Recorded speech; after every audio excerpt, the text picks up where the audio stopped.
O ministro Flávio Dino afirma que o Congresso tem autonomia para alterar a dosimetria das penas aplicadas aos réus condenados por tentativa de golpe de Estado. Repórter Janaína Cabelo, Judiciário de Brasília, mais uma vez aqui com a gente.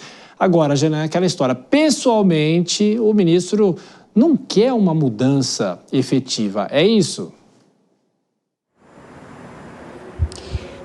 É isso, Tiago, porque o ministro ele voltou a dizer isso, porque nessa semana o ministro disse exatamente isso, olha, cabe ao Legislativo estabelecer a dosagem das penas e cabe à Justiça fixar, aplicar essas penas, é assim que funciona, né? Legislativo e Judiciário compartilham essa questão da dosagem, a Justiça apenas ali, ela faz o cálculo das penas num determinado caso, dependendo dos atenuantes, dos agravantes, enfim. Só que dessa vez, hoje, ele foi questionado novamente sobre esse assunto, no evento que ele participou e ele foi questionado pela imprensa, e ele falou assim, olha, não tem problema nenhum o Congresso Nacional mudar a legislação, mas eu prefiro que isso não aconteça. E aí ele disse que a atual lei vigente é uma boa lei. Sobre os crimes de tentativa de golpe de Estado e abolição violenta do Estado Democrático de Direito, que são 2 dos crimes, né, dos 5 crimes que foram condenados Jair Bolsonaro e os outros já condenados ali no caso do golpe de Estado, são 2 crimes graves, o ministro ele disse o seguinte, que há uma decisão quase unânime da Corte dizendo que crimes como estes não comportam extinção de punibilidade por decisão política, ou seja, não são passíveis ali à anistia ou então à indulto, e que inclusive ele proferiu isso no voto dele, ele fez destaque nisso no voto dele no julgamento de Jair Bolsonaro, que já há esse entendimento ali no STF.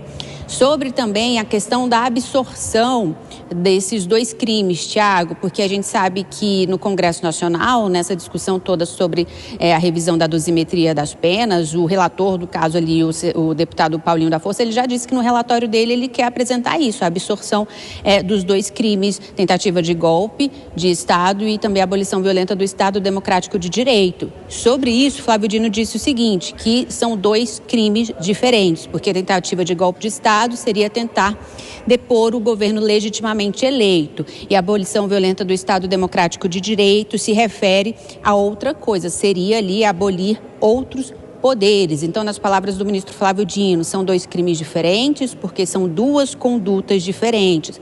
E ele disse que essa é a visão dele, mas se o Congresso Nacional quiser, pode rever essa lei a qualquer tempo. Ele também falou sobre o tamanho das penas que foram aplicadas ali a Jair Bolsonaro e aos outros condenados. Ele disse que isso corresponde mais ou menos ao que é a média internacional e também corresponde à história do direito brasileiro.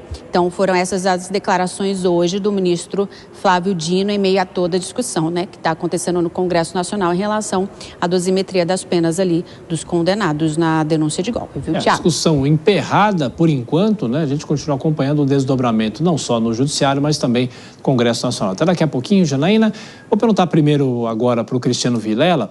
O ministro tem esse posicionamento em relação às mudanças das penas, ele é contrário a isso, mas de qualquer forma ele se posiciona publicamente. Deveria, não deveria, Vilela?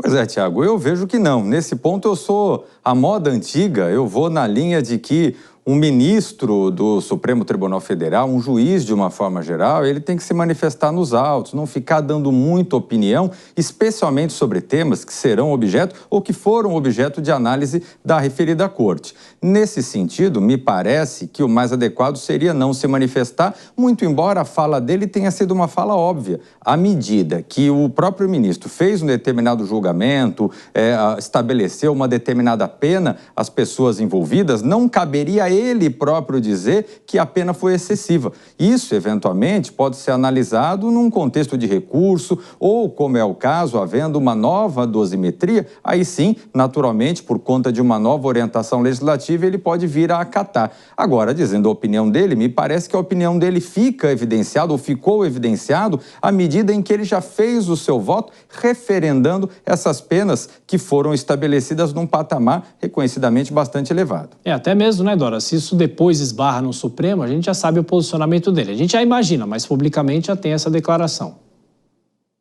Não, pois é, eu acho que as posições do Supremo, de uma maneira geral, elas estão muito claras. Agora, você falou, Tiago, pontuou como esse assunto emperrou no Congresso, e não vai desemperrar tão cedo, porque tem um novo dado, né? Aí, em vez, no lugar, além dessa briga que a esquerda não quer anistia nenhuma, a direita só quer anistia ampla e aí não se chega num acordo. Tem o seguinte, essa coisa de mexer no Código Penal para alterar a pena, no caso, é diminuir. Ocorre exatamente no momento em que o Congresso se mexe para aumentar penas, sobretudo. Agora, recentemente, está sendo agora na questão das contaminações das bebidas destiladas, aumenta a pena. Recentemente, por causa daquele vídeo do Felco, na questão de exploração de crianças e adolescentes, internet, aumenta a pena. Qualquer coisa aumenta a pena. E vem cá. E para golpe de Estado diminui pena? Golpe de Estado que muda o regime e que põe em risco a nação inteira e muda por causa de caso pontual e para frente.